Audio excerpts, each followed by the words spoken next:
আসসালামু আলাইকুম। এখন আমরা দেখব আমরা রিসেলার ইউজার কীভাবে ক্রিয়েট করব।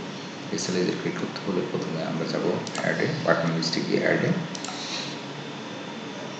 তারপর সুপার অ্যাড নিয়ে ক্লিক করব, রোল পার্টনার।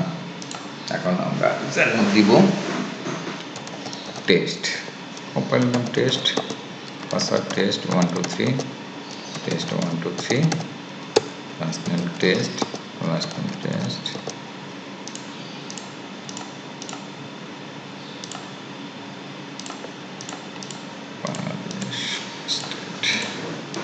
SMS মেল যদি আমরা দিতে চাই রিসেলারকে এখান থেকে দিতে পারবো, যে রিসেলার ইউজারকে SMS যাবে, ইমেল যাবে, এবং রিসেলার ইউজার পেমেন্ট গেটের মাধ্যমে পেমেন্ট করতে পারবে, ডিপোজিটে ইউজার রিসেলার ডিপোজিট করতে পারবে এখান থেকে, সো এখান থেকে দিতে পারবো, ইনভয়েস সিলেক্ট করে দিতে পারবো, প্রোফাইলকে কী সে পাবে,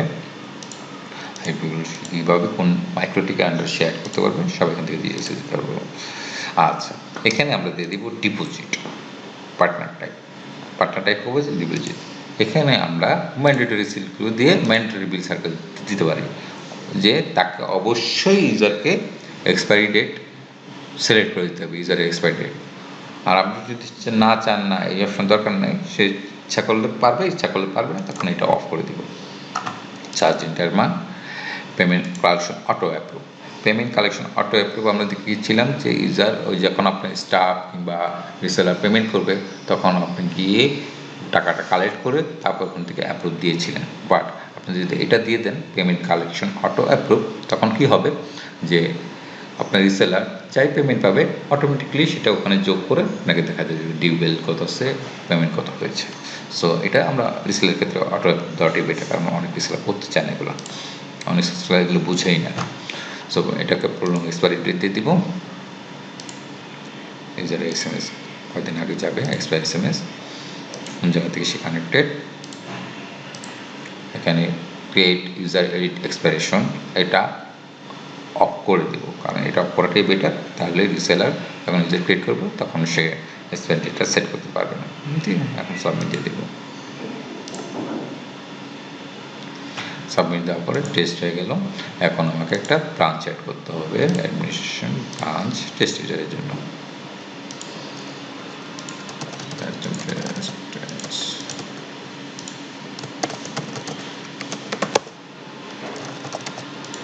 test, allow area, allow package, আচ্ছা, এখন আমরা চলে যাই পার্টনার্সে, পার্টনার লিস্টে। সেটা হচ্ছে গিয়ে যে আমরা ডিপোজিট দিলাম, এখন ইউজার কত পার্সেন্ট আপনার সাথে শেয়ার আছে, ধরেন 40%, 60%, 60% জায়গায় আইএসপি শেয়ার, 40% জায়গায় reseller share. So ISP share এখানে লিখে দেবো 60%। তখন কি হবে, অরিজিনাল প্রাইস 500 টাকা, আইএসপি পাবে 300 টাকা, এবং আপনার টোটাল পার্টনার শেয়ার মানে আপনার সেলার কতটুকু পাবে 200 টাকা। এখান থেকে এইভাবে করে আমি ডাইরেক্ট সেট করে দিতে পারবো। তারপর 50-50 250 পাবে, 250 পাবে, দিয়ে সেট দিয়ে দেবেন। সেট দেওয়ার পর চলে আসলো। আচ্ছা, এখানে আমি একটা ইউজার ক্রিয়েট করি এই পার্টনারের আন্ডারে, ঠিক আছে। টেস্ট শেয়ার হোম 500 টাকা, বিল সার্কেল দিতে পারি, না দিতে পারি, অফ করে দিলাম। টেস্টের ইউজারের নাম দিলাম টেস্ট 3214,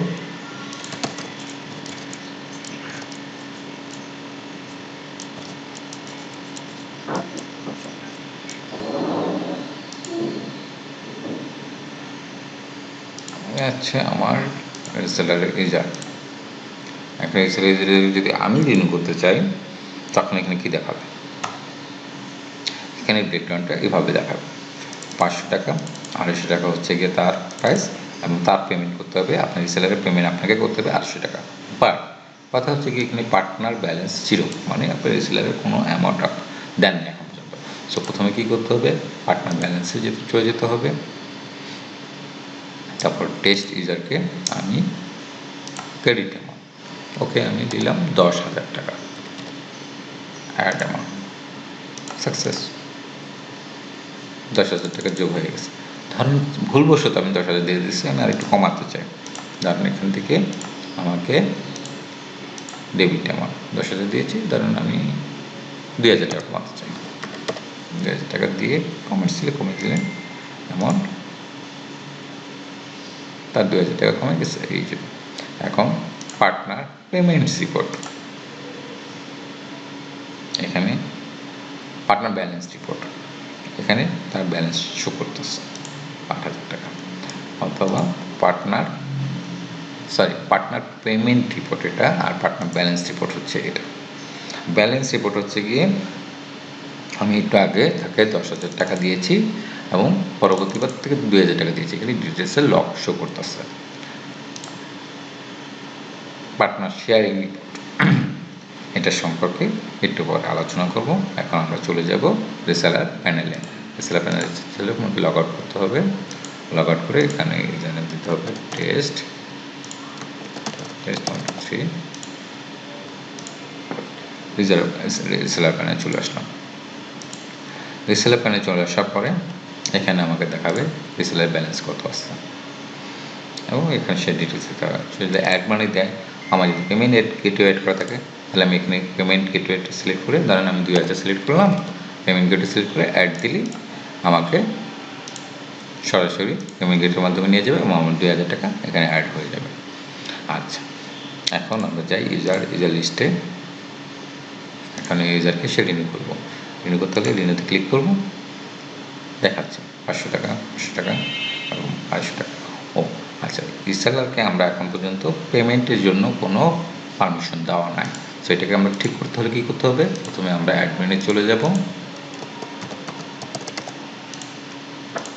অ্যাডমিনে চলে গিয়ে administration, roles, partner, edit permission, এখান থেকে গিয়ে এক্সপ্যান্ড অল দেব। এই যে পে নাও বাটন তাকে দেওয়া নেই, সো আমরা এখান থেকে পে নাও বাটন তাকে দিয়ে দিব। দেওয়ার পরে সেভ দিব, লগ আউট করে দেব। লগ আউট করে আবার রিসেলার হিসেবে লগ ইন করবো।